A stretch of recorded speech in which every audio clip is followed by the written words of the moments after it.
आदरणीय सभापति जी, यहाँ भी ऐसे कई दल बैठे हैं जिनके मुखिया भी सारे जेल में हुआ करते थे। ये इनकी मजबूरी है कि वहां जाके बैठे हैं। उनको भी जेलों में ठूस दिया गया था। निर्दोष लोगों को जेलों में ठूस दिया जाता था, लाठियां बरताई जाती थी, कई लोग जेलों में मौत के शरण हो गए थे। आदरणीय सभापति जी, यहाँ भी ऐसे कई दल बैठे हैं जिनके मुखिया भी सारे जेल में हुआ करते थे। ये इनकी मजबूरी है कि वहां जाके बैठे हैं। उनको भी जेलों में ठूस दिया गया था। आदरणीय सभापति जी, देश पर जुल्म तांडव चल रहा था। निर्दोष लोगों को जेलों में ठूस दिया जाता था, लाठियां बरताई जाती थी, कई लोग जेलों में मौत के शरण हो गए थे और एक निर्दयी सरकार संविधान को चूर चूर करती रही थी। आदरणीय सभापति जी, ये परंपरा यहां नहीं रुकी।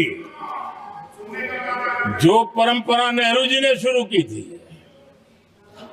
जिसको दूसरे प्रधानमंत्री जी इंदिरा जी ने आगे बढ़ाया, क्योंकि खून मुंह पे लग गया था और इसलिए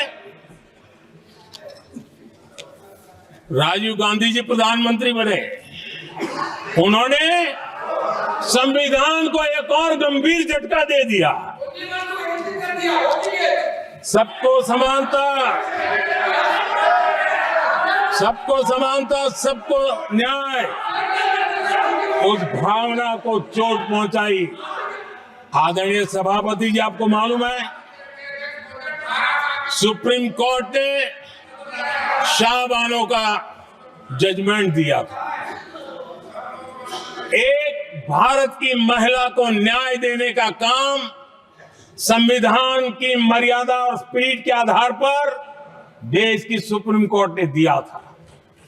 एक वृद्ध महिला को उसका हक मिला था सुप्रीम कोर्ट से, लेकिन उस समय के प्रधानमंत्री राजीव गांधी ने शाहबानो की उस भावना को, सुप्रीम कोर्ट की उस भावना को नकार दिया और उन्होंने वोट बैंक की राजनीति के खातिर संविधान की भावना को बलि चढ़ा दिया और कट्टरपंथियों के सामने सर झुकाने का काम कर दिया।